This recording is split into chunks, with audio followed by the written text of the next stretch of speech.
새벽 2시의 이야기입니다. 시동생의 부재 중 전화 27통. 시어머니 댁에 급한 일이 생겼다는 연락. 남편은 제 휴대폰을 빼앗으며 절대 집 밖으로 나가지 말라고 했습니다. 남편의 말을 듣고 다음 날 알게 된 진실은 제 얼굴을 하얗게 질리게 만들었습니다. 7월 하순의 장마철 서울 관악구의 좁은 골목길, 낡은 빌라 지붕 위로 비가 억수같이 쏟아지던 밤이었습니다.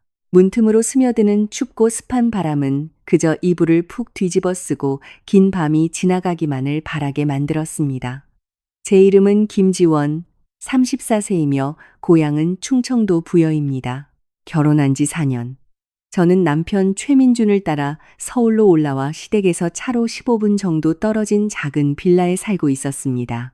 남편은 최 씨 집안의 장남입니다. 시아버지 최태성 회장은 건축 자재 사업을 하셨고 시어머니 명숙 여사는 집안의 크고 작은 모든 대소사를 쥐락펴락하는 분이셨습니다. 민준 아래로는 명숙 여사가 애지중지하는 29살 난 시동생 최재현이 있었습니다. 그날 밤 자고 있는데 침대 머리맡 협탁 위에 둔 휴대폰이 윙윙거리며 울렸습니다. 처음엔 알람 오류인 줄 알았지만 액정 화면이 켜졌다 꺼졌다를 반복하며 벽에 차가운 푸른 빛을 비추고 있었습니다. 졸린 눈을 비비며 휴대폰을 집어든 저는 발신자 이름을 보고 잠이 확 깼습니다. 최재현. 저는 미간을 찌푸렸습니다. 평소 재현은 멀쩡한 시간에 제게 전화를 거는 일이 드물었고 하물며 새벽 2시라면 더더욱 의아했습니다. 그 애가 저를 찾는 건 돈이 부족할 때, 형인 민준에게 변명을 부탁할 때, 아니면 무슨 사고를 치고 중간에서 중재해줄 사람이 필요할 때뿐이었습니다. 화면을 다시 자세히 들여다보던 제 심장이 쿵 내려앉았습니다. 부재 중 전화 27통. 미처 정신을 차리기도 전에 재현의 문자가 떴습니다. 형수님, 당장 어머니 댁으로 와주세요. 급한 일이에요. 늦으면 우리 집안 다 끝장나요. 저는 온몸이 차갑게 식은 채 벌떡 일어났습니다. 그 순간 제 머릿속에는 시아버지 심장에 무리가 왔거나 시어머니가 화장실에서 넘어지셨거나 집에 불이라도 났나 하는 생각뿐이었습니다. 며느리로 산 지난 몇 년간 억울한 일도 많았지만 시집 식구에게 무슨 일이 생겼다는 문자를 보고 가만히 누워 있을 수는 없었습니다. 차가운 장판 위로 맨발을 내딛고 문 뒤에 걸려있던 우비를 집어들며 작게 속삭였습니다. 민준 씨, 일어나 봐요. 도련님이 전화를 수십 통이나 했어요. 어머님 댁에 급한 일이 생겼대요. 말이 채 끝나기도 전에 누군가 제 손목을 꽉 쥐었습니다. 언제 깼는지 모를 민준이 어둠 속에서 굳은 얼굴로 제 손에 들린 휴대폰을 빤히 쳐다보고 있었습니다. 그의 목소리는 잠겨 있었지만 한 글자 한 글자가 아주 또렷했습니다. 당신, 오늘 밤엔 집에 있어. 아무데도 못 가. 저는 당황했습니다. 무슨 소리예요? 아버님, 어머님한테 무슨 일이라도 생겼으면 어쩌려고요? 비가 이렇게 오는데 가봐야 하잖아요. 민주는 제 손을 놓지 않았습니다. 그는 몸을 일으켜 저를 침대 쪽으로 끌어당기며 낮게 말했습니다. 재현이가 그냥 평범한 일로 새벽에 저렇게 전화를 할 놈이 아니야. 나한테 안 걸고 당신한테 건 건 다 이유가 있어서야. 저는 남편의 냉정함에 화가 나면서도 걱정이 앞섰습니다. 그래도 당신 동생이고 당신 부모님 댁이잖아요. 제가 며느리인데 사고 났다는 소리 듣고 다시 잘한 말이에요? 민주는 저를 한참 동안 바라보았습니다. 창밖으로는 비가 후드득 창문을 때리고 있었고 방 안에서는 누군가 문을 다급하게 두드리는 것처럼 휴대폰 진동이 끊임없이 울려 퍼졌습니다. 또 재현이었습니다. 민준이 손을 뻗어 스피커폰을 켜고 통화 버튼을 눌렀습니다. 제가 입을 떼기도 전에 재현의 다급하고 갈라진 목소리가 튀어나왔습니다. 형수님, 도대체 뭘 하느라 이제 받아요? 당장 어머니 집으로 오세요, 빨리요. 저는 애써 침착함을 유지하며 물었습니다. 도련님, 대체 무슨 일이에요? 아버님, 어머님 어디 다치셨어요? 119 부를까요? 수화기 너머로 몇 초간 정적이 흘렀고 그 침묵에 제 등골이 서늘해졌습니다. 그리고 재현이 빠르게 말했습니다. 형수님, 일단 이쪽으로 오세요. 형수님이 오셔야 해요. 형수님만 오시면 돼요. 그 순간 민준이 전화기 앞으로 바짝 다가가며 싸늘한 목소리로 말했습니다. 최재현, 너 무슨 사고 쳤어? 반대편은 쥐 죽은 듯 조용해졌습니다. 민준이 이를 악물며 한 글자씩 씹어 뱉듯 다시 물었습니다. 너 무슨 짓 저질렀냐고 묻잖아. 대답 대신 거친 숨소리와 멀리서 들리는 빗소리, 차 지나가는 소리만 섞여 들리더니 통화가 뚝 끊겼습니다. 저는 방 한가운데 선체 얼어붙었고 형용할 수 없는 섬뜩한 기분이 마음 깊은 곳에서 스멀스멀 피어올랐습니다. 정말 시부모님께 사고가 난 거라면 왜 재현은 이유를 말하지 못할까? 사람을 구해야 한다면 왜 구급차를 부르지 않을까? 왜 기필코 나를 오라고 그것도 형수님만 오면 된다고 강조했을까? 1분도 지나지 않아 제 휴대폰 화면이 다시 밝아졌습니다. 이번엔 시어머니 명숙 여사의 문자였습니다. 며느리면 시댁 식구 챙길 줄 알아야지. 시어미가 직접 연락하게 만들지 말고 당장 와라. 저는 그 문장을 몇 번이나 다시 읽었습니다. 아버지가 아프다거나 어머니가 쓰러졌다거나 가족 중 누군가 위험하다는 말은 단 한 글자도 없었습니다. 지난 4년간 며느리 생활을 하며 귀에 못이 박이도록 들었던 그 익숙한 뉘앙스 뿐이었습니다. 며느리는 도리를 알아야지. 며느리는 희생해야지. 시댁에 일이 생기면 며느리가 나서야지. 민주는 제 손에서 휴대폰을 가져가 문자를 보더니 말없이 문 쪽으로 걸어갔습니다. 그는 현관문 잠금 장치를 이중으로 걸고는 제 차 키를 꺼내 손이 닿지 않는 높은 수납장 위에 올려두었습니다. 뭐 하는 거예요? 제가 당황해서 묻자 그는 뒤를 돌아보았습니다. 그의 눈시울은 붉어져 있었지만 목소리만큼은 단호했습니다. 진짜 큰일이 난 거라면 내가 가. 당신이 나설 자리가 아니야. 저는 말문이 막혔습니다. 창밖에 비는 그칠 줄 모르고 쏟아지고 방 안의 휴대폰은 발작하듯 계속 울려댔습니다. 화면이 밝아질 때마다 제 심장도 철렁 내려앉았습니다. 저는 침대 가장자리에 주저앉았습니다. 두 손은 얼음장처럼 차가웠고 머릿속은 실타래처럼 엉망이었습니다. 혹시 진짜 시댁에 큰일이 났는데 내가 가지 않아서 불효를 저지르는 건 아닐까 하는 두려움이 남아 있었습니다. 하지만 지난 몇 년간 며느리로서 겪었던 일들이 이성에 스며들며 재현의 목소리와 명숙 여사의 문자 속에 담긴 기이함을 깨닫게 해주었습니다. 문가에 선 민준을 보았습니다. 꼿꼿한 뒷모습으로 잠금 장치에 손을 얹은 채 마치 손을 놓으면 제가 그 빗속으로 뛰쳐나갈까봐 두려워하는 것 같았습니다. 그가 아주 작게 속삭였습니다. 지원아, 날 한 번만 믿어. 오늘 밤 당신이 이 집 밖을 나가면 내일 아침 무사히 돌아올 수 있을지 장담 못해. 그 말에 제 심장이 바닥으로 곤두박질 쳤습니다. 저 골목 너머 시어머니의 집에서 대체 무슨 일이 벌어지고 있는지 알 수 없었습니다. 다만 그날 밤 빗소리가 유난히 무겁게 느껴졌다는 것. 그리고 그 27통의 부재중 전화가 가족의 구조 요청이 아니라 제가 걸어 들어오기만을 기다리며 입을 벌리고 있는 덫의 부름 같았다는 것만 알 수 있었습니다. 저는 4년 전 볕이 따갑던 늦은 봄날 민준과 결혼했습니다. 결혼식 날 아침 제 어머니 순옥 여사는 식장 구석에 서서 낡은 손수건으로 연신 눈가를 훔치셨습니다. 제 어머니는 평생 시장통에서 국밥을 팔며 저를 키우셨습니다. 수십 년간 새벽같이 일어나 밤늦게까지 일하느라 허리가 약간 굽으셨지만 성품만큼은 대나무처럼 고든 분이셨습니다. 신부 대기실에서 어머니는 제 손을 꼭 잡으며 작게 말씀하셨습니다. 지원아, 남의 집 식구가 되면 도리를 다하며 살아라. 하지만 이것만은 명심해.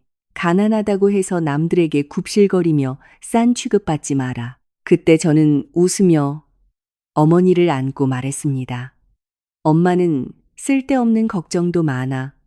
민준 씨가 나 얼마나 챙겨주는데. 어머니는 더 이상 아무 말씀도 하지 않으셨습니다. 수많은 폭우를 견뎌낸 사람만이 푸른 하늘을 보고도 안심하지 못하듯 그저 슬픈 눈으로 저를 바라보실 뿐이었습니다. 시댁은 서초구 방배동에 있는 오래된 단독주택이었습니다. 시아버지 최 회장님이 건축자재 사업을 하셨기에 대문 앞에는 항상 시멘트 포대나 페인트통 같은 것들이 쌓여 있었습니다. 아버님은 과묵하신 편이라 저를 보면 그저 인자하게 고개를 끄덕이셨습니다. 집에 왔으니 편하게 있어라. 그 한마디가 제 마음을 따뜻하게 해주었습니다. 하지만 그 집의 진짜 실세는 아버님이 아니라 시어머니 명숙 여사였습니다. 당시 61세였던 어머니는 깔끔하게 올린 머리에 고급스러운 옷을 입고 항상 옅은 옥빛 가락지를 끼고 계셨습니다. 친척들 앞에서는 아주 우아하게 웃으셨지만 저에게 그 웃음은 끓는 물을 덮어놓은 냄비 뚜껑 같았습니다. 겉보기엔 고요하지만 속은 펄펄 끓고 있는 제가 시집 온 첫날 어머니는 친척들 앞에서 제 손을 잡으며 꿀처럼 달콤하게 말씀하셨습니다. 우리 지원이가 참 착해. 친정 형편이 넉넉하진 않아도 분수는 아는 애지. 네가 우리 집에 왔으니 그저 남편 내조 잘하고 시댁 식구들 잘 챙겨주길 바란다. 친척들은 고개를 끄덕이며 제가 복을 받았다고 칭찬했습니다. 시댁 쪽 고모 한 분은 웃으며 거들었습니다. 가난한 집딸이 우리 민준이 만나서 팔자 고친 거지. 호호. 모두가 웃음을 터뜨렸지만 저는 목이 메어 억지로 미소를 지어야 했습니다. 상위에는 제가 좋아하는 갈비찜이며 각종 전, 잡채가 가득했지만 밥알이 모래알처럼 목에 걸렸습니다. 민주는 상 아래로 제 손을 가만히 잡아주었습니다. 그의 손은 따뜻했지만 그 온기만으로는 사람들의 차가운 말들을 막아내기에 역부족이었습니다. 식사 후 제가 팔을 걷어붙이고 설거지를 시작하자 명숙 여사는 뒤에서 예단 상자를 정리하며 말했습니다. 지원아, 우리 집 며느리 노릇하는 거 어렵지 않다. 엄마는 네가 내 분수를 알고 친정 가난한 티내서 우리 쪽에 패 끼치지 않기만 바란다. 결혼했으면 친정보다 시댁이 먼저인 거야. 저는 멈칫했습니다. 손가락 사이로 미끄러지는 거품이 차갑게 느껴졌습니다. 네, 어머님. 명심할게요. 명숙 여사는 가볍게 웃었습니다. 내가 이해했다니 다행이구나. 처음이라 낯설까봐 하는 소리야. 다 널 아껴서 하는 말이란다. 당시 그녀가 말한 아낀다는 단어는 참 다정하게 들렸습니다. 하지만 나중에야 알게 되었습니다. 어떤 사람들은 남의 목에 목줄을 채우기 쉽게 하려고 사랑이나 아낀다는 말을 쓴다는 것을요. 부드러운 줄이라도 오래 옥죄면 아픈 법입니다. 시동생 재현은 집안의 철없는 도련님이었습니다. 남편보다 8살이나 어렸고 늘 명품 티셔츠를 입고 최신 스마트폰을 들고 다녔습니다. 뚜렷한 직업도 없이 어떨 때는 카페를 차리겠다고 하고 어떨 때는 온라인으로 신발을 팔겠다고 했지만 말뿐이었습니다. 처음 저와 단둘이 마주쳤을 때 녀석은 부엌 문가에 기대 서서 실실 웃으며 말했습니다. 형수님 고향이 부여라고 했죠? 거기 소 키우고 농사 짓는데 맞죠? 저는 애써 웃으며 대답했습니다. 농사 짓는 분들도 많지만 요즘엔 다들 여러 가지 일 하면서 살아. 재현은 어깨를 으쓱했습니다. 그냥 농담이에요. 형수님은 우리 형 만나서 운 좋았죠. 서울에 번듯한 집도 있고 시골처럼 고생 안 해도 되잖아요. 욕을 하거나 화를 낸 건 아니었지만 제 가슴을 후벼 파는 말이었습니다. 저도 직장이 있고 제 힘으로 벌어 먹고 살았으며 누구에게 빌부터 팔자를 고친 게 아니라고 말하고 싶었습니다. 하지만 거실에 앉아 계신 시어머니와 친척들을 접대하며 웃고 있는 남편을 보며 그 말을 꿀꺽 삼켰습니다. 참 흘린 3번이면 살인도 면한다지만 무조건 참기만 하다 보면 속이 시커멓게 썩어 문드러진다는 사실은 아무도 알려주지 않았습니다. 결혼 후 몇 달 동안 저는 며느리 도리를 다하기 위해 최선을 다했습니다. 주말이면 시댁에 가서 장을 보고 요리를 했고, 제사가 있을 때면 어머님을 도와 제사상을 차리고 집안을 닦았습니다. 명절에는 밤늦게까지 전을 부치고 나무를 묻혔습니다. 사람들이 칭찬하면 명숙 여사는 웃으며 받아쳤습니다. 우리 며느리가 고생을 많이 해봐서 근친일을 잘해요. 친정이 워낙 가난해서 이런 일엔 이골이 났죠. 그녀의 입에서 나오는 가난이라는 단어는 마치 얇은 양푼에 떨어지는 물방울 같았습니다. 크지 않은 소리지만 끊임없이 들으니 머리가 지끈거렸습니다. 한 번은 친정엄마가 시골에서 갓 딴 깻잎과 애호박, 손수 담근 된장을 보내주셨습니다. 저는 너무 기뻐서 시댁 부엌에서 된장찌개를 끓일 준비를 하고 있었습니다. 지나가던 재현이 그 광경을 보고는 비웃듯 말했습니다. 와, 사돈 어른이 시골에서 보내신 거예요? 형수님네 진짜 알뜰하시네요. 채소 면 묶음까지 택배로 보내시고, 뭐 유기농이라 치면 돈 굳고 좋네요. 저는 재현을 노려보았습니다. 여전히 조롱 섞인 미소를 띠고 있었습니다. 거실에 있던 명숙 여사도 그 말을 들었지만 재현을 혼내기는커녕 이렇게 말했습니다. 재현아, 형수 놀리지 마라. 있는 대로 보내주신 건데 마음을 고맙게 받아야지. 듣기에는 편을 들어주는 것 같았지만 그 말 역시 비수였습니다. 있는 대로 보내신 것, 즉 제 친정에는 그 하찮은 채소 쪼가리 말고는 가치 있는 게 없다는 뜻이었습니다. 그날 밤 저는 민준에게 서운함을 털어놓았습니다. 그는 한참을 침묵하다 한숨을 쉬며 말했습니다. 당신 속상한 거 알아. 하지만 어머니 말투가 원래 그러셔. 아기가 있어서 그러는 건 아니야. 아기가 없는데 매번 우리 친정 가난한 걸 꼬투리 잡아서 말씀하세요? 민주는 제 손을 잡으며 어머니한테 내가 잘 말씀드릴게. 시간 좀 줘. 라고 했습니다. 하지만 그 시간은 몇 달이 지나고 해를 넘겼습니다. 그동안 저는 웃어넘기는 법, 적당히 고개 숙이는 법, 그리고 남들이 제 자존심을 짓밟을 때 침묵하는 법을 배웠습니다. 나중에야 깨달았습니다.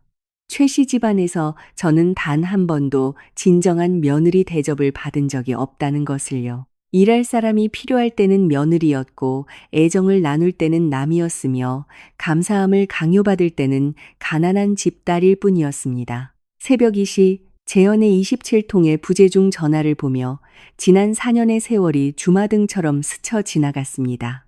덫은 하루아침에 만들어진 게 아니었습니다. 저를 향한 수없는 무시와 멸시, 그리고 내가 착하게 굴면 언젠가 사랑받을 거라는 헛된 희망으로 오랫동안 짜인 덫이었습니다. 재현은 어디를 가든 사람들의 관심을 받아야 직성이 풀리는 성격이었습니다. 목소리도 크고 웃음소리도 컸으며 휴대폰으로 동영상을 볼 때도 스피커 볼륨을 최대로 높여놓곤 했습니다. 하지만 시어머니 명숙 여사는 그런 행동을 두고 사내답고 호탕하다고 치켜세웠습니다. 한 번은 재현이 남편 민준의 차를 빌려 친구 생일 파티에 간 적이 있습니다. 그 차는 남편이 매일 출퇴근에 쓰는 차였고 수리한 지 일주일도 안 된 상태였습니다. 민준은 차를 내어주기 꺼렸지만 재현은 현관에서 계속 매달렸습니다. 형, 나 1시간만 쓸게. 절친 생일인데 똥차 타고 가면 체면 깎이잖아. 빌려주면 내일 새 차 싹 해서 갖다 놓을게. 거실에 앉아있던 명숙 여사가 끼어들었습니다. 형제끼리 차 한 번 빌려주는 게 뭐 대수라고 그러니. 민준아, 네가 형인데 속 좁게 굴지 마라. 어머니의 성화에 민준은 마지못해 차키를 건넸습니다. 저는 그 뒷모습을 보며 마음이 불안했습니다. 물건은 소중히 다루는 사람에게나 오래가는 법인데 재현은 자기 약속조차 지키지 못하는 애였습니다. 그날 밤 나간 재현은 다음날 새벽 동틀 무렵에야 들어왔습니다. 아침에 마당에 나가보니 차 한쪽 면이 길게 긁혀 있었고 사이드미러는 덜렁거렸으며 범퍼는 찌그러져 흉측한 몰골이었습니다. 민주는 차를 보고 얼어붙어 재현에게 물었습니다. 차꼴이 이게 뭐야? 재현은 하품을 하며 머리를 긁적였습니다. 아, 어젯밤에 갑자기 튀어나온 개 피하려다가 벽에 좀 긁었어. 모대수라고 형 표정이 왜 그래? 저는 참지 못하고 한마디 했습니다. 도련님, 형 차를 빌려갔으면 최소한 미안하다는 말부터 해야 하는 거 아니에요? 재현이 입꼬리를 비틀며 저를 쏘아보았습니다. 형수님 왜 오버해요? 망가졌으면 고치면 되지. 내가 차를 팔아먹기라도 했어요. 수리비만 50만 원이 넘게 나왔습니다. 시댁 입장에서는 큰 돈이 아닐지 몰라도 저희 부부에게는 한 푼이 아쉬운 상황이었습니다. 그런데도 명숙 여사는 손사래를 치며 말했습니다. 일부러 그런 것도 아닌데 형수가 쪼잔하게 왜 그래? 나중에 동생이 껄끄러워서 곁에 오지도 못하겠네. 숨이 턱 막혔습니다. 사고를 친 사람은 사과 한마디 없고 피해를 본 사람이 오히려 관대함을 강요받는 상황.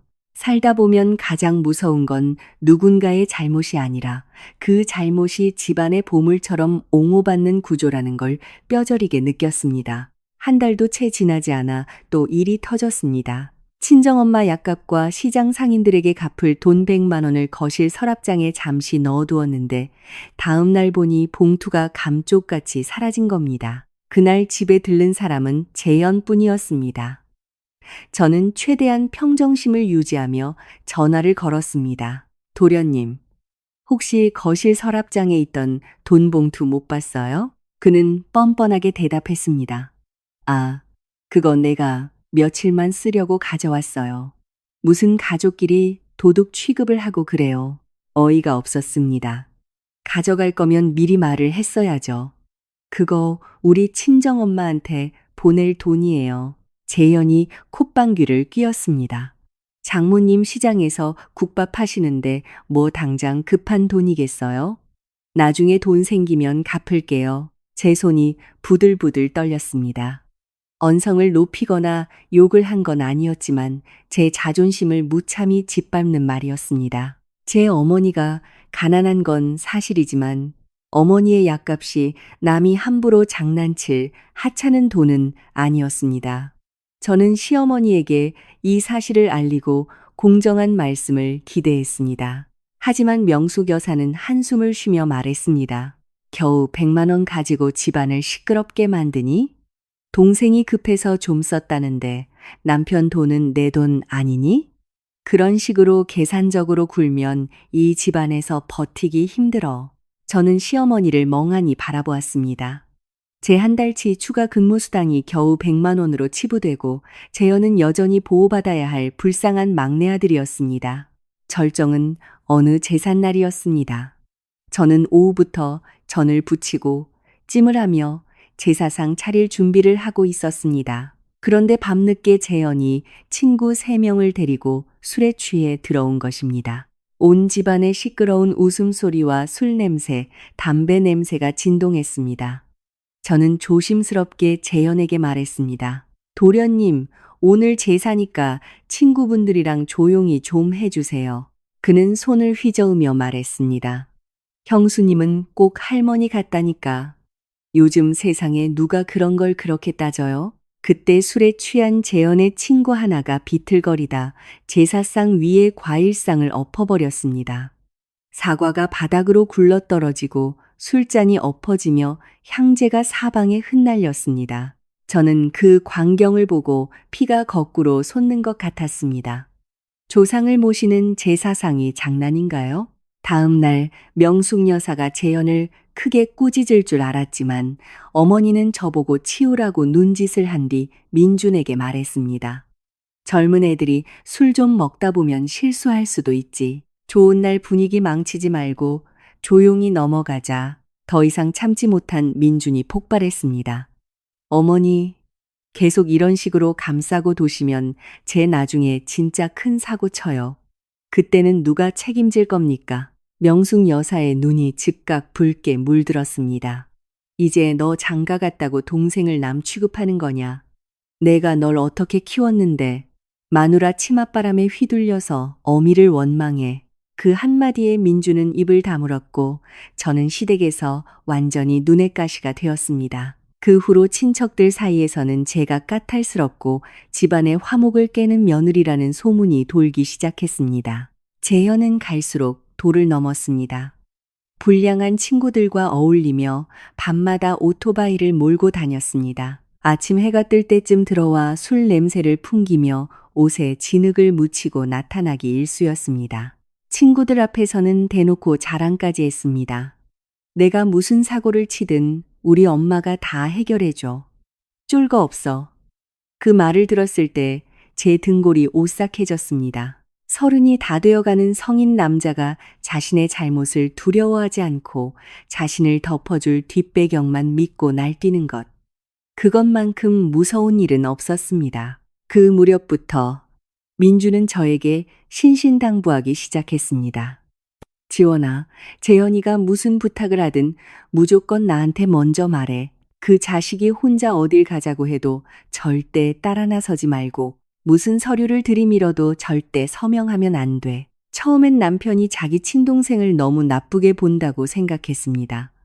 재현이 철없고 망나니 같긴 해도 그렇게까지 악독하지는 않을 거라고 믿었습니다. 하지만 나중에야 깨달았습니다. 어릴 때부터 잘못을 덮어주며 키운 아이는 자라서 상상조차 할 수 없는 끔찍한 괴물이 될 수 있다는 것을. 그리고 새벽 2시 제 휴대폰이 27번이나 울렸던 그 밤, 남편의 경고는 비로소 소름 끼치는 현실이 되어 다가오고 있었습니다. 저는 침대 모서리에 앉아 휴대폰을 꽉 쥐고 있었습니다. 밖에서는 빗물이 지붕을 타고 양동이로 들이붓는 것처럼 거세게 쏟아져 내렸습니다. 캄캄한 방 안, 누런 수면 등 불빛만이 긴장으로 굳어진 민준의 얼굴을 비추고 있었습니다. 휴대폰이 다시 징징 울렸습니다. 이번엔 전화가 아니라 위치 공유 메시지였습니다. 지도 앱에 뜬 빨간 점은 정확히 방배동 시어머니의 집을 가리키고 있었습니다. 곧이어 문자가 날아왔습니다. 형수님, 무조건 혼자 오세요. 형 알면 절대 안 돼요. 형불같이 화낼 텐데 일만 꼬여요. 문자를 읽는 순간 심장이 쿵 내려앉았습니다. 가족의 일이라면 왜 장남인 민준에게 알리면 안 된다는 걸까? 부모님께 급한 일이 생겼다면 가장 먼저 연락해야 할 사람은 며느리인 제가 아니라 친아들인 민준이었습니다. 제가 민준에게 휴대폰을 내밀자 그는 힐끗 보고는 얼굴이 잿빛으로 변했습니다. 이거 봐. 도움 줄 사람이 필요한 게 아니야. 정확히 당신이 필요한 거라고. 마른 침을 삼키며 제가 말했습니다. 그래도 정말 어머니한테 무슨 일이 생기신 거면 어떻게? 민주는 즉시 대답하지 않고 자신의 폰으로 재현에게 전화를 걸었습니다. 신호음이 길게 가더니 이내 뚝 끊겼습니다. 2번, 3번 연달아 걸었지만 재현은 전화를 받지 않았습니다. 민준이 저를 보며 말했습니다.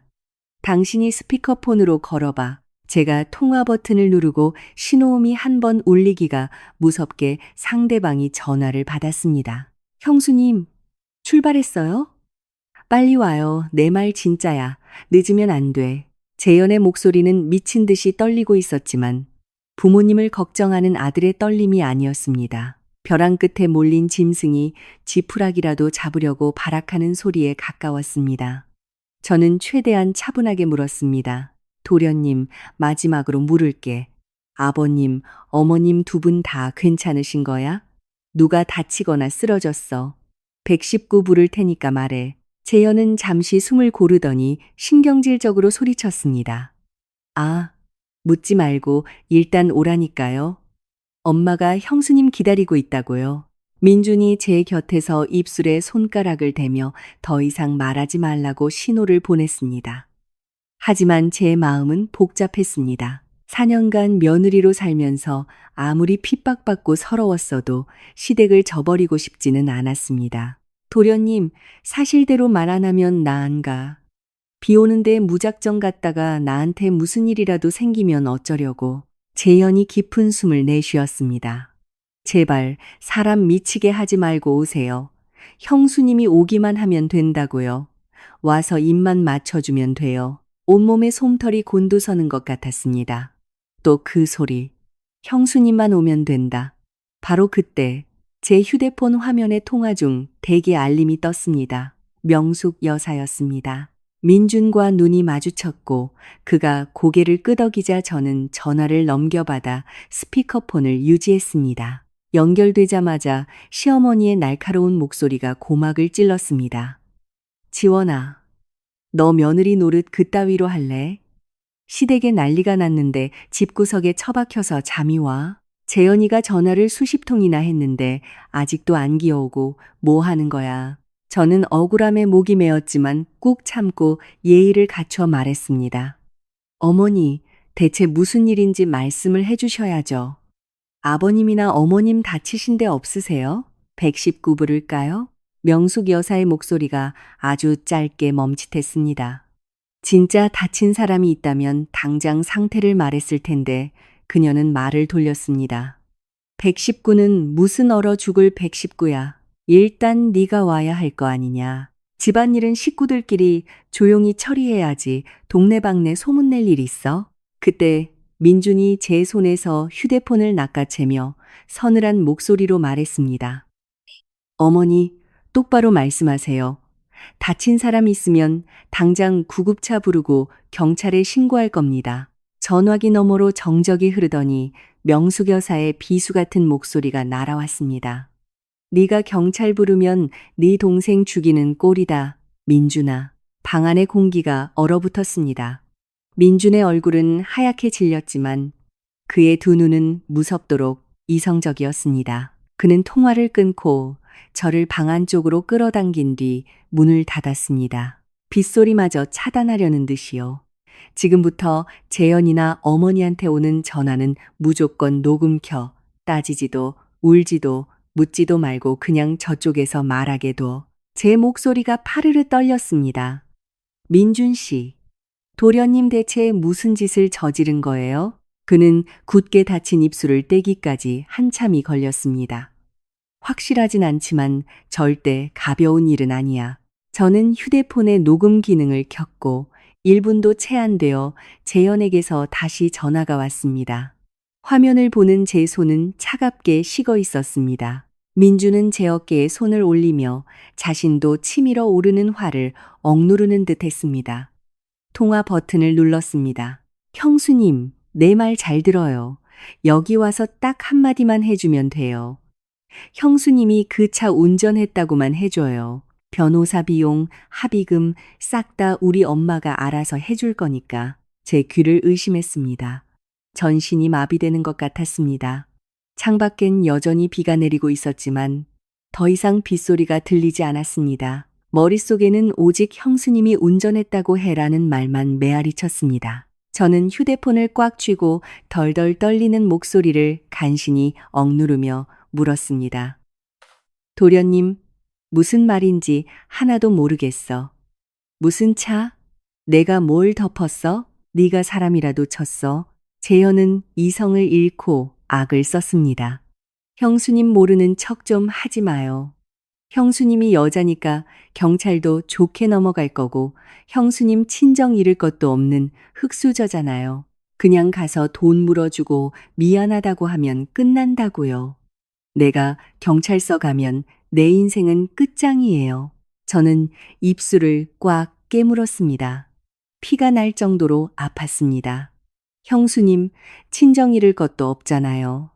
가볍게 내뱉은 그 말이 제 뺨을 후려치는 것 같았습니다. 녀석의 눈에 제 인생은 그저 가난하니까 자기보다 싼 목숨이었습니다. 내가 며느리니까 최 씨 집안 핏줄이 아니니까 희생양으로 삼아도 된다는 뜻이었습니다. 저는 천천히 물었습니다. 그럼 내가 친 사람은 어떻게 됐어? 전화기 너머는 침묵뿐이었습니다.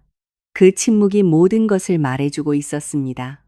정말 누군가 다친 거였습니다. 재현이 사고를 냈고 여태껏 나를 부른 건 사람을 구하기 위해서가 아니라 자기를 대신해 십자가를 짊어질 대타가 필요해서였습니다. 민준이 휴대폰을 빼앗아 들고 무겁고 살벌한 목소리로 말했습니다.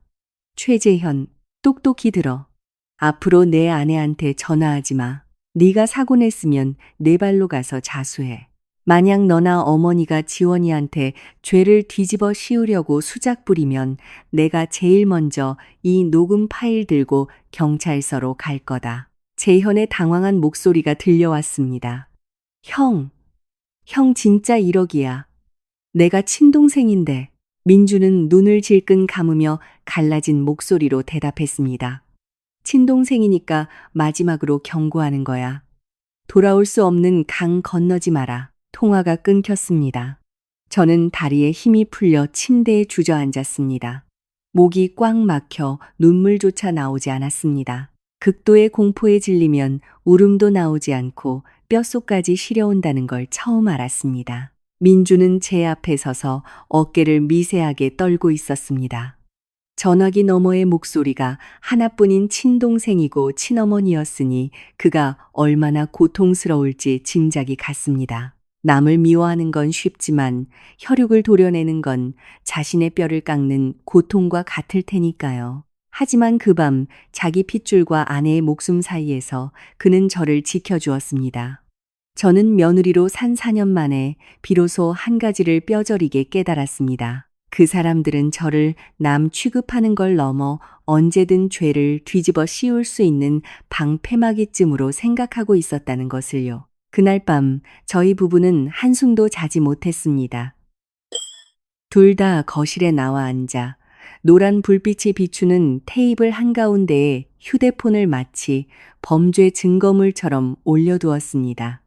밖에는 빗줄기가 조금 잦아들었지만 완전히 그치지는 않아 처마 밑으로 빗방울이 일정하게 떨어지고 있었습니다.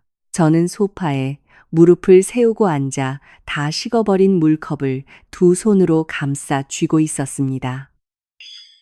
귓가에는 재현의 형수님이 운전했다고 해라는 말이 계속 맴돌았습니다. 제가 모기만 한 목소리로 물었습니다. 민준 씨, 도련님이 사람을 쳤다면 왜 병원으로 안 데려가고 나한테 먼저 전화한 걸까요? 그는 바로 대답하지 못했습니다. 제 맞은편에 앉은 그는 무릎에 팔꿈치를 괴고 핏줄이 튀어나올 정도로 두 손을 깍지 끼고 있었습니다. 한참 만에 그가 입을 열었습니다. 두려워서였겠지.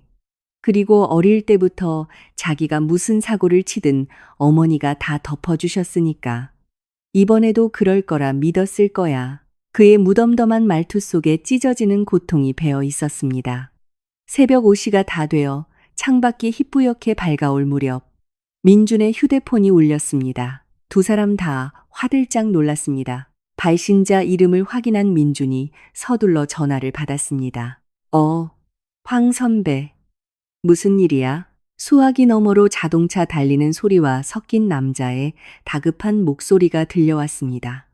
민준아, 진짜 묻기 미안한데 어젯밤에 너희 동생 재현이가 어머님 빨간색 스쿠터 몰고 나갔었냐? 저는 벌떡 일어났습니다. 민준이 휴대폰을 꽉 쥐며 물었습니다. 무슨 일인데요? 황 선배가 목소리를 낮췄습니다. 새벽에 너희 어머니 댁 골목 커브길에서 큰 사고가 났어. 배달 알바하던 젊은 여자를 치고 뺑소니를 쳤대. 동네 사람들이 놀라서 구급차 부르고 119에 실려갔는데 현장에 버려진 오토바이가 어머님이 타시던 그 빨간 스쿠터 같아서 가슴을 큰 돌덩이로 짓눌린 것 같았습니다.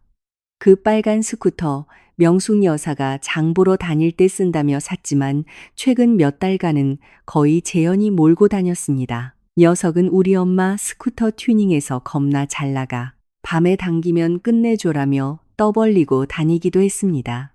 민준이 바싹 마른 입술로 물었습니다. 피해자는 누구래요? 길 건너 국밥집에서 야간 알바하던 박수진이라는 아가씨래. 아침엔 배달도 투잡으로 뛰고 불쌍해서 어쩌냐. 비 오는 새벽에 고생하다가 사고를 당했으니 저는 고개를 숙인 채 의자 모서리를 꽉 쥐었습니다. 비 오는 밤 먹고 살기 위해 거리를 달리던 젊은 여성. 가난하고 고달팠겠지만 남의 집 사고에 억울하게 휘말려 목숨을 잃을 이유는 없었습니다. 황 선배가 이어 말했습니다. 사진 몇 장 보낼게. 근처 편의점 CCTV에 희미하게 찍혔다는데 운전자는 남자고 회색 점퍼에 캡모자를 썼대. 키 크고 마른 체형이고 민준의 폰이 연달아 울렸습니다. 사진을 확인한 민준의 심장 고동 소리가 밖으로 들릴 만큼 크게 뛰었습니다. 사진 속 빨간 스쿠터는 길가에 처박혀 앞부분이 완전히 박살나 있었고 아스팔트 위에는 스키드 마크가 살갗을 긁어낸 흉터처럼 선명하게 남아 있었습니다. 그 옆에는 찢어진 파란색 우비가 빗물에 젖어 나뒹굴고 있었습니다. 저는 손으로 입을 틀어막았습니다. 세상에, 민주는 침묵했습니다. 그의 얼굴은 백지장처럼 창백했습니다. 저도 그가 무슨 생각을 하는지 알고 있었습니다. 며칠 전 재현이 새로 샀다며 자랑했던 옷이 바로 저 회색 점퍼였습니다. 거울 앞에서 폼을 잡으며 엄마, 나 이거 입으니까 아이돌 같지 않아?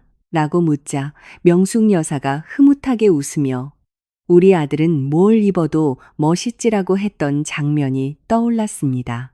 자랑의 대상이었던 그 옷이 지금은 범죄의 증거가 되어 있었습니다.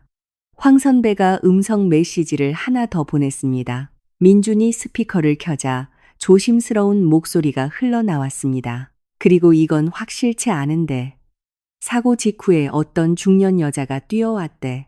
현장을 잠깐 둘러보더니 오토바이를 갓길로 치우고 손잡이 쪽을 막 닦아내더라는 거야. 다들 구급차 부르느라 경황이 없어서 자세히는 못 봤는데 인상착의가 너희 어머님이랑 비슷. 황 선배는 말을 잇지 못했지만 굳이 더 들을 필요도 없었습니다. 저와 민주는 동시에 서로를 쳐다보았습니다. 제 가슴이 차갑게 얼어붙고 있었습니다. 만약 그 여자가 정말 시어머니라면 사람이 피를 흘리고 쓰러져 있는데 구급차를 부르기는커녕 아들의 범행 흔적부터 지우려 했다는 뜻이었습니다. 제 목소리가 떨렸습니다. 민준 씨, 어머님이 진짜 거기 계셨던 걸까요? 그는 눈을 감고 깊은 숨을 들이마셨습니다. 나도 확실히는 몰라. 하지만 아니라면 왜 새벽 2시에 당신한테 전화를 하셨겠어? 왜 재현이는 당신 혼자만 오라고 했을까? 더 이상 아무 말도 할 수 없었습니다. 간밤에 일어난 모든 점들이 선으로 연결되며 소름 끼치는 그림이 완성되었습니다.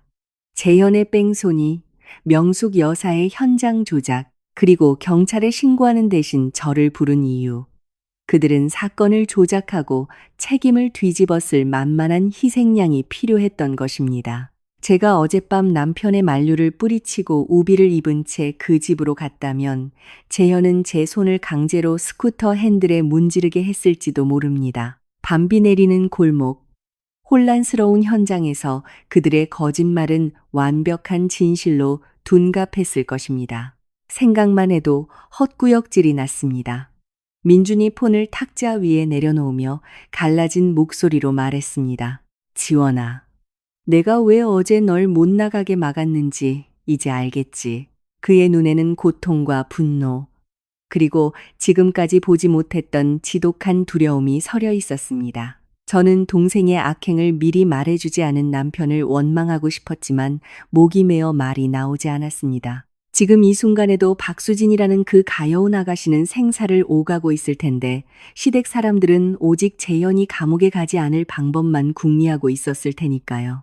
날이 완전히 밝았고 빗줄기도 처마 밑으로 뚝뚝 떨어지는 정도에 그쳤습니다. 하지만 제 마음속엔 비로소 거대한 건물이 무너져 내리고 있었습니다. 휴대폰 화면 속 참혹한 현장 사진을 바라보며 저는 처음으로 시댁 식구들이 저를 가난하다고 멸시했던 이유의 진짜 의미를 깨달았습니다. 그들은 제가 가난하고 뒷배가 없기 때문에 자기 아들의 평온을 위해 기꺼이 감옥에 대신 보낼 수 있는 소모품으로 여겼던 것입니다. 아침 6시 20분경 멍하니 거실 탁자 앞에 앉아 있는데 갑자기 현관문을 부술듯이 쾅쾅 두드리는 소리가 났습니다. 예의 바른 초인종 소리도 가족을 부르는 평범한 소리도 아니었습니다. 얇은 철문을 뜯어내고 들어올 듯한 폭력적인 소리였습니다. 민준이 벌떡 일어났고 저도 따라 일어섰지만 다리가 후들거렸습니다. 부엌에서 설거지하던 친정엄마 순옥 여사도 행주를 든 채 나오셨습니다. 아침 대바람부터 네 집에서 이렇게 문을 두들겨 싼데? 제가 대답하기도 전에 현관 밖에서 명숙 여사의 날카로운 목소리가 들렸습니다. 민준아, 문 열어. 당장 문 열어. 민준은 저를 한 번 쳐다보고는 현관으로 나갔습니다. 저도 그의 뒤에 바짝 붙어 섰습니다. 문이 열리자마자 명숙 여사가 집 안으로 들이닥쳤습니다. 헝클어진 머리의 우비엔 아직 빗물이 뚝뚝 떨어지고 있었지만 그녀의 눈빛만큼은 섬뜩하리만치 번뜩였습니다. 피해자를 걱정해 패닉에 빠진 사람의 눈이 아니었습니다. 철저하게 계산된 눈빛이었습니다. 그녀의 등 뒤에는 재현이 있었습니다. 검은색 티셔츠 차림의 얼굴은 사색이 되어 있었고 두 눈은 시뻘겋게 충혈되어 있었습니다. 어젯밤의 그 회색 점퍼는 보이지 않았습니다. 녀석은 고개를 푹 숙인 채 마치 비싼 도자기를 깨뜨리고 엄마가 변상해주기만을 기다리는 어린애처럼 옷자락만 만지작거리고 있었습니다. 명숙 여사는 제 친정엄마에게 인사 한마디 없이 마당 한가운데로 걸어들어와 저를 향해 삿대질을 했습니다. 네가 뒤집었어. 저는 순간 귀를 의심했습니다. 어머니, 지금 뭐라고? 명숙 여사가 이를 악물고 낮게 으르렁거렸습니다. 어젯밤 그 빨간 스쿠터 네가 운전했다고 해. 넌 이 집안 며느리잖아. 시동생 살려야 할 거 아니야. 순간 귀에서 삐 하는 이명이 들렸습니다. 어젯밤 재현의 전화를 통해 이미 예상했던 일이지만 시어머니의 입을 통해 직접 그 소리를 듣자 뼛속까지 시려왔습니다. 민준이 제 앞을 막아섰습니다. 어머니, 지금 제정신이세요? 명숙 여사가 민준을 무섭게 노려보았습니다. 난 누구보다 제정신이다. 넌 비켜. 내 마누라한테 얘기하고 있잖아. 그녀는 다시 저를 보며 타이르듯 말했습니다. 지원아, 잘 들어. 넌 여자고 초범이니까 죄를 뒤집었어도 형량이 가벼워. 합의금 넉넉히 주고 변호사 잘 쓰면 집행유예로 나와. 우리 집안에서 절대 너 손해보게 안 할 테니까. 네가 안고 가라. 어이가 없어 건조한 헛웃음이 터져나왔습니다. 손해보게 안 한다고요? 뺑소니 전과를 지게 생겼는데 그게 손해보게 안 하는 거예요? 명숙 여사 등 뒤에 숨어있던 재현이 기어들어가는 목소리로 말했습니다. 형수님, 제발 한 번만 살려주세요. 저 방에 들어가면 제 인생은 진짜 끝장이에요. 30이 다 되어가는 덩치에 큰 사내가 비굴하게 목숨을 구걸하고 있었습니다. 하지만 처음부터 끝까지 자신이 친 박수진이라는 여자가 죽었는지 살았는지는 묻지도 않았습니다. 제가 정색하고 물었습니다. 그럼 피해자는요? 도련님이 친 그분은 지금 병원에 있다는데 그분 생각은 안 해요? 재현이 꿀먹은 벙어리가 되자 명숙 여사가 재거렸습니다. 지금 우리 코가 석자인데 남 걱정할 때야? 그 기집애 아직 안 죽었으면 어떻게든 돈으로 막으면 돼. 우리 재현이 감옥 가면 네가 책임질 거냐. 저는 반발짝 물러섰습니다. 아직 안 죽었으면 돈으로 막으면 돼. 그 말이 뾰족한 얼음 조각처럼 바닥에 꽂혔습니다. 그녀에게 타인의 생명은 생명이 아니라 돈으로 막고 대타를 세워 지워버릴 수 있는 골칫거리일 뿐이었습니다. 민주는 분노로 몸을 부들부들 떨었습니다. 그가 휴대폰을 꺼내 새벽 2시에 녹음된 파일을 재생했습니다. 재현의 목소리가 거실에 선명하게 울려 퍼졌습니다. 형수님이 운전했다고 해. 변호사 비용, 합의금 다 엄마가 해줄 거니까. 명숙 여사의 얼굴이 굳어졌고 재현은 민준의 휴대폰을 보며 뒷걸음질 쳤습니다. 민준이 목이 맨 소리로 말했습니다. 어머니, 똑똑히 들으셨죠? 저희 더 이상 어린애 아닙니다. 진짜 지원이를 감옥에 보낼 작정이셨어요? 명숙 여사는 잠시 말문이 막힌 듯 하더니 이내 소름 끼칠 정도로 빠르게 태세를 전환했습니다. 그녀는 휙 돌아서서 재현의 팔을 끌어당겨 바닥에 무릎을 꿇렸습니다. 재현은 얼떨결에 빗물이 덜 마른 거실 바닥에 엎어지고 명숙 여사 역시 무릎을 꿇고 제 가슴을 치며 곡소리를 내기 시작했습니다. 아이고, 지원아, 이 어미가 이렇게 빌게. 제발 내 시동생 한 번만 살려주라. 나직 어리고 철이 없어서 그래. 앞길이 구말리 같은 애를 감옥에서 썩힐 작정이냐. 그녀의 통곡 소리가 어찌나 컸던지 현관문 밖으로 소리가 새어나갔습니다. 빌라 계단을 오르내리던 이웃 주민들이 웅성거리는 소리가 들렸습니다. 명숙 여사는 지금 동네 사람들에게 쇼를 하고 있는 거다. 말로 협박해서 안 되니 눈물로 호소하며 저를 시동생을 죽게 내버려두는 독한 며느리로 몰아갈 작정이었습니다. 여론을 등에 업고 저를 압박하려는 속셈이 뻔히 보였습니다. 그녀가 무릎걸음으로 제게 다가오며 매달렸습니다. 네가 며느리면 시댁을 위해 이 정도 희생은 할 수 있잖아. 제발 우리 재현이 좀 살려줘. 제가 뒤로 물러서려 할 때 친정엄마 순옥 여사가 제 앞을 막아섰습니다. 낡은 일바지 차림에 부엌길로 젖은 손이었지만 엄마의 등은 태산처럼 든든했습니다. 엄마는 분노로 떨리는 목소리를 억누르며 단호하게 말했습니다. 사돈어른, 내 딸은 사람 치지 않았습니다. 아들 살리고 싶으면 제 발로 경찰서 가서 자수하라고 하시오. 어디서 우리 집 가난한 걸 약점 잡아서 내 딸을 제물로 바치려 듭니까? 명숙 여사가 고개를 번쩍 들며 쏘아붙였습니다. 사돈은 빠지세요. 이건 우리 최 씨 집안일입니다. 순옥 여사는 차갑게 코웃음을 쳤습니다. 그 웃음에 제 눈시울이 붉어졌습니다. 필요할 때는 며느리라면서 죄를 뒤집어 씌우려 들고 가난하다고 멸시할 때는 언제고 이제 와서 집안 식구 취급합니까? 거실이 쥐 죽은 듯 고요해졌습니다. 재현은 여전히 꿇어앉아 있었지만 그의 눈빛에 반성의 기미는 없었습니다. 오직 감옥에 갈지도 모른다는 공포뿐이었습니다. 저는 시어머니와 시동생 그리고 제 엄마를 번갈아 보았습니다. 내면에서 무언가 툭 하고 끊어지는 소리가 났습니다. 엄마가 제 손을 꼭 잡고 한자 한자 또렷하게 말했습니다.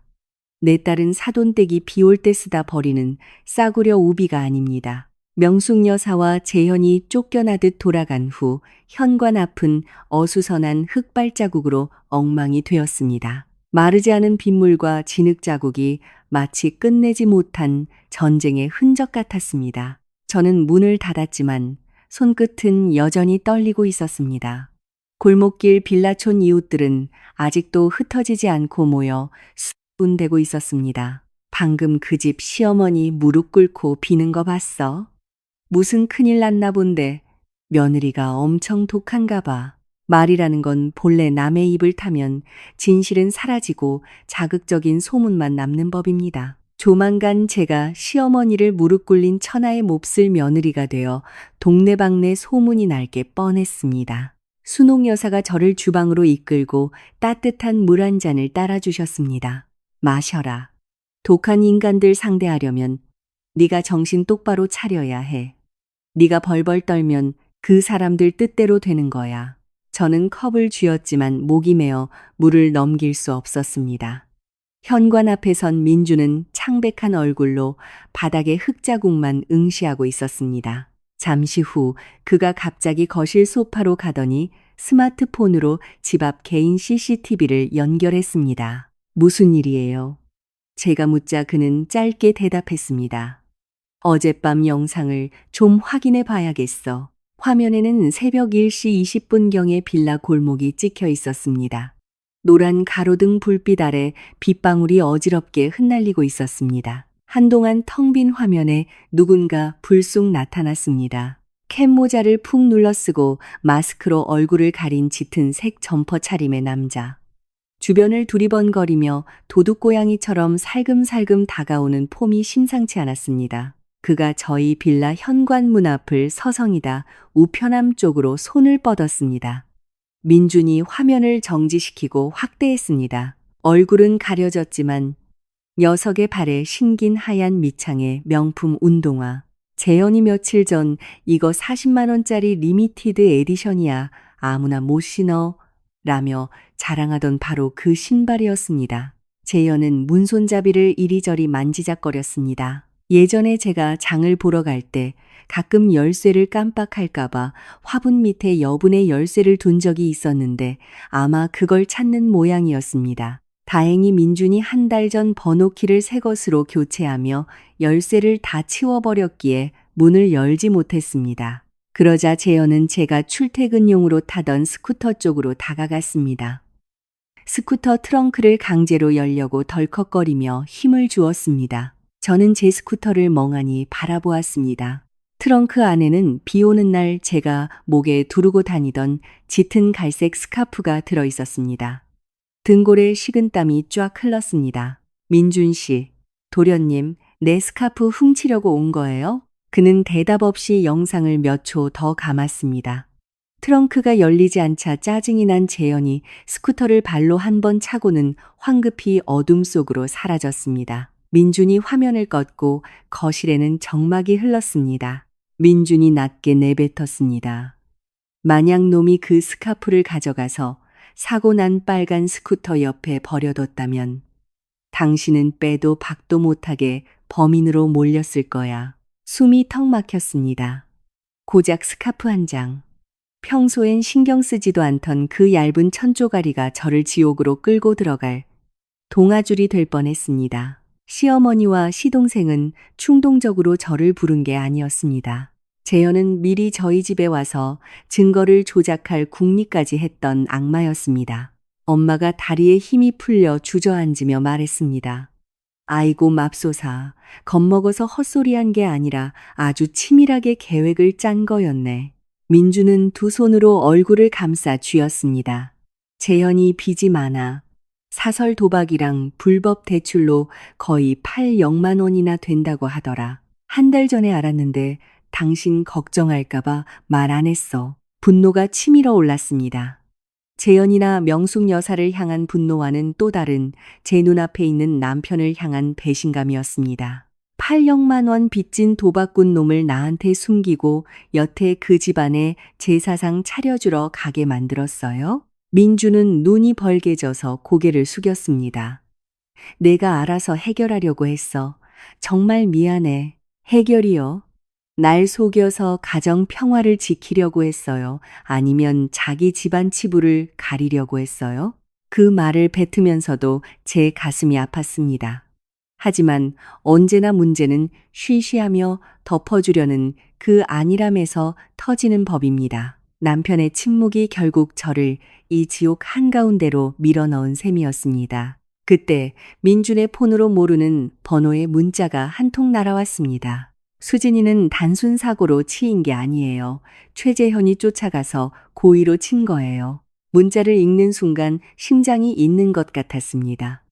단순한 음주운전이나 과속이 아니었다니. 재현이 의도적으로 수진을 막아섰다는 건 이 사건의 밑바닥에 제가 상상조차 못한 끔찍한 진실이 숨어 있다는 뜻이었습니다. 저는 제 갈색 스카프를 떠올리며 몸서리를 쳤습니다. 자물쇠를 바꾸지 않았더라면, CCTV가 없었더라면 저는 살인 미수의 누명을 썼을지도 모릅니다. 오전 9시가 넘어가자 골목은 사람들로 더 붐볐습니다.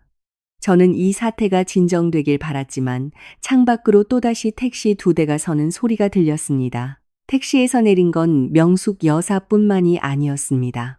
평소 저를 멸시하던 시고모를 비롯한 시댁 친척 3명이 함께 우르르 내렸습니다. 명숙 여사가 며느리가 앙심을 품고 시동생을 감옥에 보내려 한다며 친척들까지 끌고 와 저를 압박하려 한 것입니다. 명숙 여사는 깔끔한 외출복 차림에 손에는 휴지를 쥔 채 저희 집 대문 앞에 서자마자 큰 소리로 통곡하며 연기를 시작했습니다. 아이고 지원아, 이 어미가 이렇게 싹싹 빌게. 집안 어른들이 다 모였는데도 끝까지 독하게 굴 셈이냐. 우리 시동생 한 번만 살려주라. 젊은 애가 실수 한 번 한 걸 가지고 앙심을 품고 감옥에 쳐넣으면 쓰겠니. 진짜 슬퍼서 우는 소리가 아니었습니다. 어디서 소리를 높이고 어디서 훌쩍여야 이웃들이 동정할지 완벽하게 계산된 연기였습니다. 저는 대문 뒤에 서서 철창을 꽉 쥐었습니다. 엄마가 제 손을 잡으며 말했습니다. 나가지 마라. 저 여편네가 무대 깔고 연기하는데 네가 나가면 장단 맞춰주는 꼴밖에 안 돼. 명숙 여사는 아예 대문 앞 바닥에 철퍼덕 주저앉아 동네가 떠나가라 소리쳤습니다. 시댁 식구가 죽게 생겼는데 며느리가 모른 척 하다니. 하늘이 무섭지도 않니? 우리 재현이 불쌍해서 어째? 앞집 아줌마가 슬그머니 나와 물었습니다. 아이고, 사모님. 도대체 무슨 일이길래 며느리 집 앞에서 이러고 계셔요? 명숙 여사는 눈물을 훔치며 또렷하게 말했습니다. 우리 재현이가 밖에서 억울한 일에 휘말렸는데 형수라는 년이 도와주긴커녕 없는 말 지연해서 경찰에 고발하겠다고 협박을 하잖아요. 제 동생한테 앙심을 품고 피가 거꾸로 솟았습니다. 뺑소니로 사람을 쳐서 사경을 헤매게 한 범죄가 억울한 일로 둔갑하고 죄를 덮어쓰지 않은 저는 앙심을 품은 독한 년이 되어 있었습니다. 민준이 문을 벌컥 열고 나가 어머니 앞을 막아섰습니다. 어머니, 그만 좀 하세요. 언제까지 거짓말 하실 겁니까? 명숙 여사는 아들에게 손가락질을 하며 악을 썼습니다. 네가 마누라한테 꽉 잡혀서 애미를 길바닥에 내버려둬. 동네 사람들, 내 아들이 마누라 치맛바람에 미쳐서 늙은 애미를 버립니다. 사람들이 웅성거렸습니다. 어머, 며느리가 어지간히 독한가 보네. 그래도 시어머니가 저러고 있는데 문도 안 열어주다니 너무하네. 대중은 진실보다 자극적인 막장 드라마를 더 좋아하는 법입니다. 저는 참지 못하고 민준의 등 뒤에서 걸어 나갔습니다. 명숙 여사는 저를 보자마자 원망스러운 표정을 지어 보였습니다. 어머니, 제가 또박또박 말했습니다. 여기 모인 사람들 앞에서 정확히 말씀해 보세요. 제가 어머니한테 무슨 부탁을 거절했는지 저보고 네가 뺑소니 쳤다고 거짓 자백하라고 하셨잖아요. 제가 왜 그걸 들어드려야 합니까? 명숙 여사의 얼굴이 순간 일그러졌습니다. 대놓고 뺑소니 은폐를 요구했다고는 말할 수 없었기에 꿀먹은 벙어리가 되었습니다. 그녀는 다시 휴지로 눈물을 훔치며 악을 썼습니다. 내가 언제 그랬어? 며느리 잘못 들여서 집안 망하네. 엄마가 나오셔서 저를 감싸 안았습니다. 저기요, 사돈. 내 딸은 죄 짓고 살지 않았습니다. 자식 귀하면 남의 자식 귀한 줄도 아쇼. 죄값은 당신 아들이 치러야지 왜 내 딸한테 뒤집어 씌웁니까? 명숙 여사는 벌떡 일어나 눈을 부라렸습니다. 시장 바닥에서 국밥이나 많은 주제에 어디서 감히 가르치려 들어. 엄마는 물러서지 않았습니다. 맞소. 나 시장에서 국밥 팝니다. 땀 흘려 정직하게 팔지. 당신처럼 양심 팔아먹고 남의 자식 인생 짓밟진 않아. 골목이 쥐 죽은 듯 조용해졌습니다. 명숙 여사는 씩씩대다가 제 곁으로 다가와 귓가에만 들리도록 살벌하게 속삭였습니다. 너 똑똑히 기억해둬. 내 아들 감옥 가면 너도 이 집안에서 무사하지 못할 줄 알아. 저는 시선을 피하지 않고 똑바로 쳐다보았습니다. 마음대로 하세요. 하지만 제 인생을 당신 아들 죄 덮는 쓰레기통으로 내어주진 않을 겁니다. 명숙 여사는 뒤돌아 걸어갔습니다. 구경하던 이웃들도 머쓱한 듯 흩어졌지만 그들의 눈빛에는 여전히 의심이 남아 있었습니다. 저는 깨달았습니다. 시댁 식구와 싸우는 것보다 더 무서운 건 악의적으로 퍼뜨려진 소문을 견뎌내야 하는 일이라는 것을요. 거짓의 힘은 무섭습니다.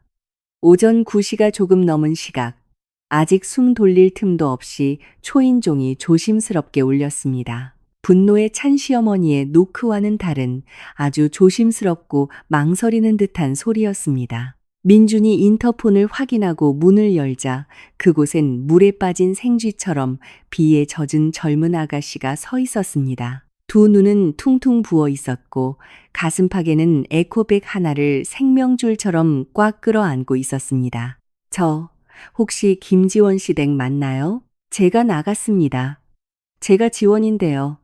뉘신지 그녀는 에코백을 꽉 쥔 채 울먹였습니다. 저는 하은이라고 합니다. 오늘 새벽에 사고당한 수진이 언니랑 같이 자취하는 룸메이트예요. 가슴이 덜컥 내려앉았습니다. 저는 서둘러 그녀를 집 안으로 들였습니다. 수진 씨는요? 상태는 어때요? 하은은 소파에 앉자마자 참았던 울음을 터뜨렸습니다. 당장 병원비조차 막막하다는 하은의 오열에 제 가슴도 찢어지는 것 같았습니다. 저는 당장 제 비상금 계좌를 열어 수진 씨를 살리는 데 보태달라며 하은에게 500만 원을 이체해 주었습니다. 엄마가 건네준 따뜻한 물을 두 손으로 쥐었지만 손이 덜덜 떨려 물이 찰랑거렸습니다. 언니, 지금 중환자실에 있어요. 의사 선생님이 고비라고. 근데 언니가 수술실 들어가기 전에 잠깐 정신을 차렸을 때 저한테 그랬어요. 만약 자기한테 무슨 일이 생기면 민준 씨 부인인 지원님을 찾아가라고요. 저는 귀를 의심했습니다. 저를요? 저는 수진 씨랑 일면식도 없는데요. 하은이 끄덕였습니다. 언니도 안다고 했어요. 하지만 최재현이 맹목적으로 보호받는 그 집안에서 형수님만 유일하게 자기 편이 되어줄 수 있을지도 모른다고 했어요. 민준의 얼굴이 하얗게 질렸습니다.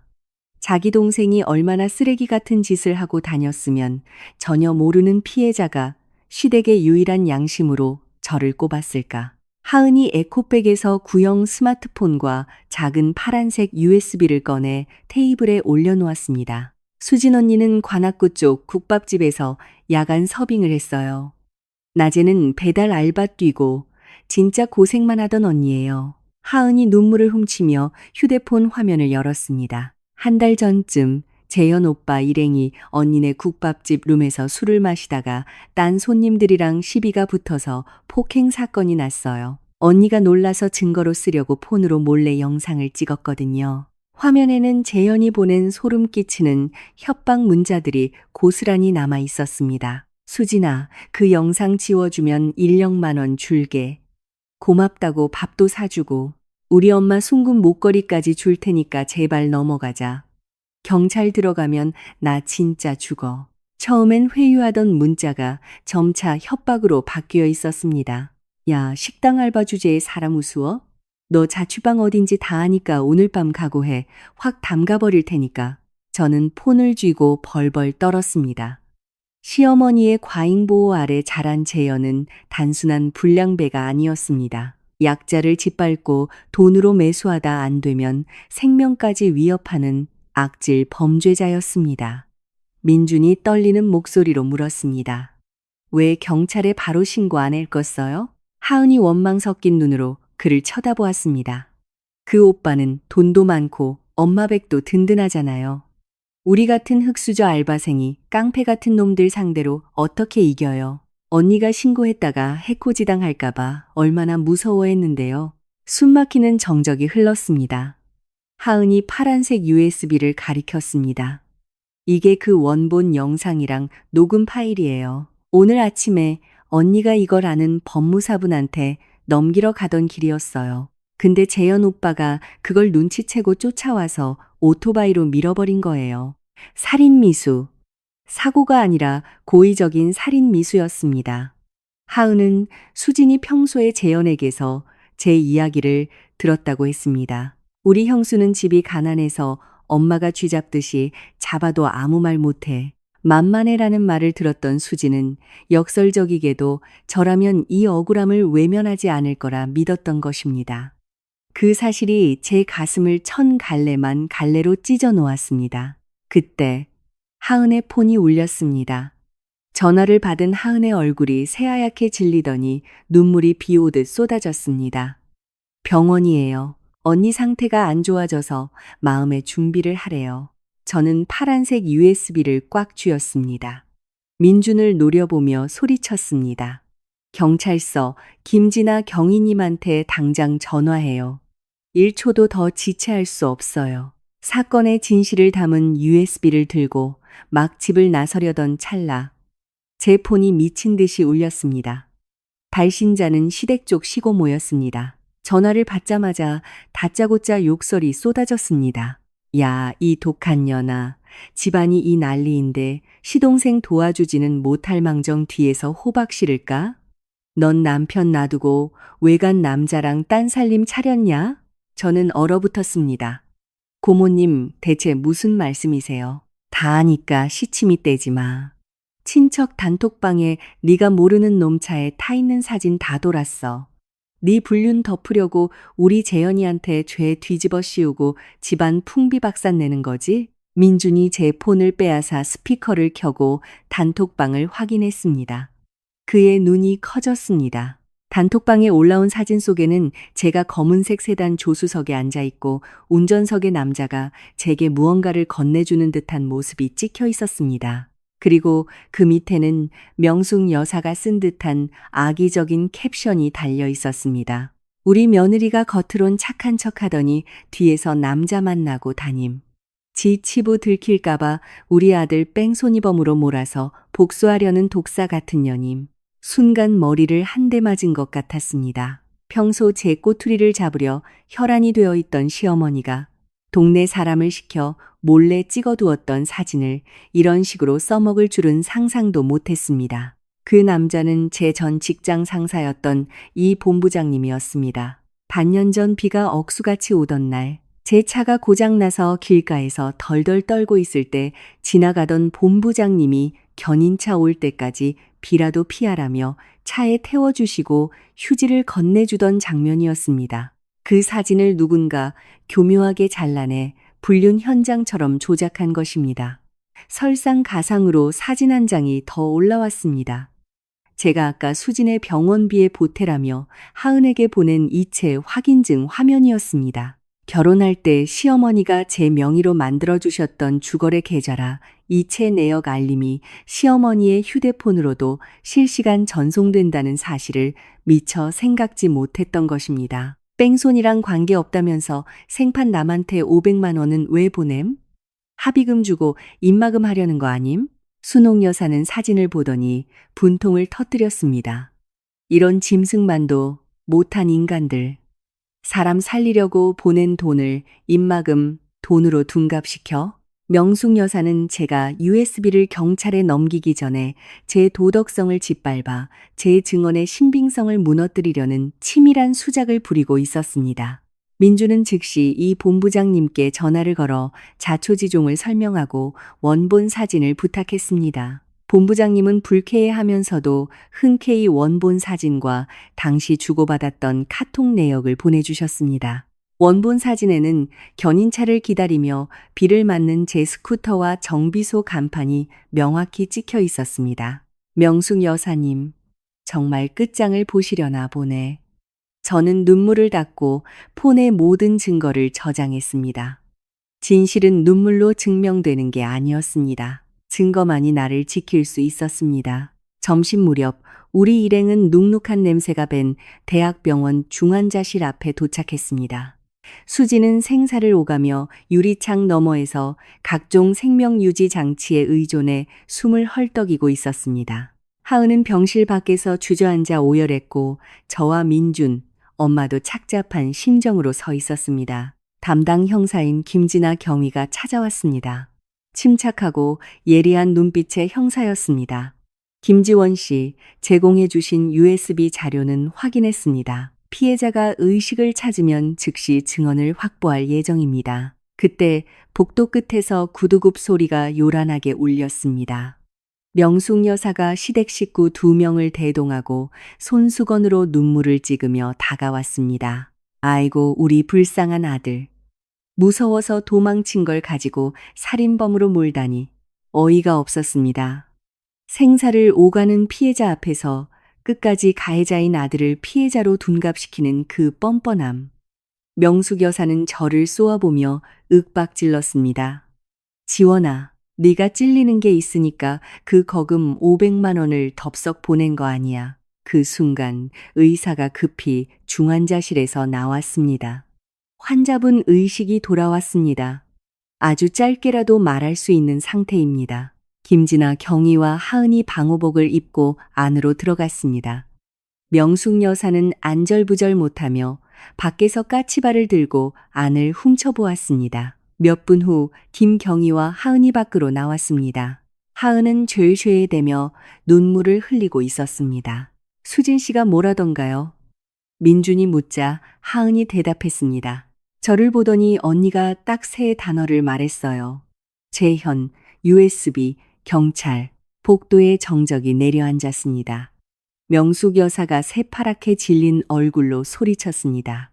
저거 다 헛소리야. 머리 다친 애가 하는 말을 어떻게 믿어? 김진아 경위가 차갑게 명숙 여사를 응시했습니다. 여사님, 피해자의 진술은 일관되고 명확합니다. 수사에 방해되는 발언은 삼가십시오. 명숙 여사는 주저앉을 듯 비틀거렸고 동행한 친척들이 그녀를 부축해 황급히 자리를 떴습니다. 민주는 벽에 기대 고개를 푹 숙였습니다. 자기 동생의 이름이 살인 미수범으로 지목되는 순간 그의 억장도 무너져 내렸을 것입니다. 하지만 진실은 덮을 수 없는 법입니다. 집으로 돌아온 늦은 밤, 민주는 베란다에 나가 누군가와 조용히 통화를 하고 있었습니다. 저는 식탁에 앉아 낮에 모은 자료들을 정리하고 있었습니다. 얼마 후 민준이 붉어진 눈으로 거실로 들어오더니 무거운 목소리로 말했습니다. 방금 방배동 빌라 관리실에서 일하시던 오씨 아저씨한테 연락이 왔어. 한 달 전에 그만두신 분인데 사고 난 날 새벽 1시쯤에 짐 가지러 초소에 오셨었대. 제 심장이 다시 뛰기 시작했습니다.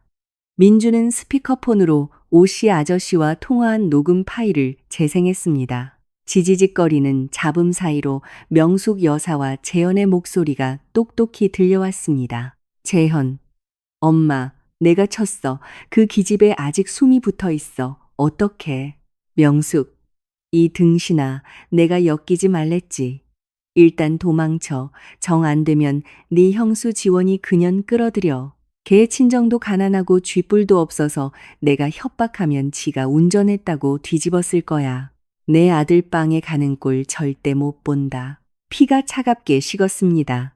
제 시어머니는 사고 직후 저를 살인 미수범의 대타로 세울 완벽한 시나리오를 짜고 있었습니다. 제가 가난해서, 만만해서 짓밟아도 반항하지 못할 거라 확신했기 때문입니다.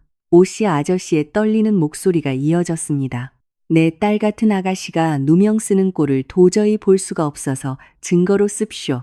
민주는 그 자리에서 제 앞에 무릎을 꿇었습니다. 지원아, 미안해. 진짜 미안해. 저는 멍하니 그를 내려다보았습니다. 민준 씨, 사고 당일 새벽 2시에 도련님 전화 오기 전 혹시 나 몰래 어머니한테 먼저 연락받았던 거죠? 그래서 내가 나가려는 걸 필사적으로 막은 거잖아요. 그는 오열하며 바닥에 머리를 박았습니다. 내가 미친놈이야. 사실 당신 폰이 미친 듯이 울리기 직전에 어머니한테서 문자가 하나 왔었어. 재현이가 사람을 쳤다. 내 마누라가 운전한 걸로 입을 맞춰라라고. 처음엔 나도 너무 두렵고 동생을 살리고 싶은 마음에 아주 찰나였지만 당신이 희생해 주길 바라는 끔찍한 생각도 했어. 하지만 널 제물로 바치겠다는 그 이기적인 문자를 보고 정신이 번쩍 들었어. 그래서 당신이 밖으로 못 나가게 막고 모르는 척 어머니와 재현이를 추궁했던 거야. 저를 구한 건 남편이었지만 저를 사지로 밀어넣을 뻔한 것도 남편이었습니다. 부부라는 이름으로 맺어진 신뢰의 깊은 금이 가는 소리가 들렸습니다. 저는 눈물을 삼키며 조용히 말했습니다. 사과하지 마요. 일단 진실부터 밝혀요. 우리 관계는 그 뒤에 생각합시다. 다음 날 아침, 맑게 갠 하늘과 달리 집안은 살얼음판 같았습니다. 80안 경찰이 곧 들이닥칠 거라는 소식을 들었는지 재현이 혼비백산하여 저희 집 대문을 두드렸습니다. 형수님, 문 좀 열어주세요. 제발. 문을 열자 녀석은 마당에 무릎을 꿇고 제 바짓가랑이를 붙잡았습니다. 건방지던 모습은 온데간데 없고 짐승처럼 울부짖었습니다. 형수님, 제가 다 잘못했어요. 한 번만 살려주세요. 경찰에 제가 고의로 그런 게 아니라 사고였다고 증언해 주세요. 네? 저는 차갑게 녀석의 손을 뿌리쳤습니다. 내가 빌어야 할 사람은 내가 아니라 병원에 누워있는 수진 씨야. 재현이 양심 품은 눈으로 돌변하더니 이빨을 드러냈습니다. 시발, 형수 끝까지 이렇게 나올 거야? 나 혼자 안 죽어. 형수도 공범으로 끌고 들어갈 거니까 두고 봐. 그때 경찰차와 함께 김진아 경위가 들이닥쳤습니다. 최재현 씨, 살인 미수 및 증거인멸 혐의로 긴급 체포합니다. 수갑이 채워지는 순간에도 녀석은 끝까지 저를 향해 악담을 퍼부었습니다. 바로 뒤이어 명숙 여사가 택시에서 뛰어내렸습니다. 그녀는 품에서 서류 봉투 하나를 꺼내 바닥에 패대기 쳤습니다. 거기엔 제 엄마가 시장에서 짐을 나르고 손님에게 고개 숙이는 사진들이 잔뜩 들어 있었습니다. 이래도 안 굽혀? 내 어미 시장 바닥에서 장사하는 거 내가 다 엎어버릴 수 있어. 가난한 주제에 어디서 뻣뻣하게 굴어. 순옥 여사가 참지 못하고 다가가 명숙 여사의 뺨을 잇는 힘껏 후려쳤습니다. 짝 하는 파열음이 골목을 울렸습니다. 가난한 건 죄가 아니지만 남의 목숨 파리 취급하는 건 천벌을 받을 짓이다. 내 딸 협박할 시간에 내 자식 죄나 씻어. 그때 검은색 세단 한 대가 골목을 막아섰습니다. 차에서 내린 사람은 하은과 중년의 남성, 그리고 작업복 차림의 사내였습니다. 저는 박수진의 애비 박동철입니다. 중년 남성이 무거운 목소리로 입을 열었습니다. 그의 곁에 선 남자는 사고 현장 근처에 주차해 두었던 화물차 기사 정 씨였습니다. 정 기사가 들고 온 블랙박스 영상에는 재현이 수진을 쫓아가 스쿠터로 잔인하게 들이받고 도주하는 장면, 그리고 직후 나타난 명숙 여사가 쓰러진 수진을 방치한 채 오토바이 핸들의 지문을 수건으로 닦아내는 모습이 고화질로 뚜렷하게 찍혀 있었습니다.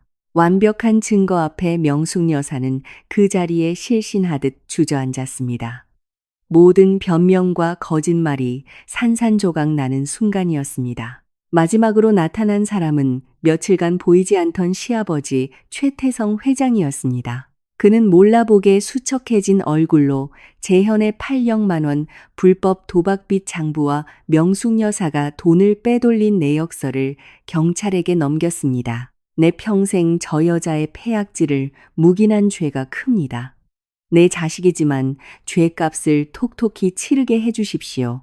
그렇게 재현은 구속되었고 명숙 여사 역시 증거인멸 및 무고교사 혐의로 수사를 받게 되었습니다. 끝까지 저를 물어뜯던 시댁 친척들은 쥐 죽은 듯이 입을 다물었습니다.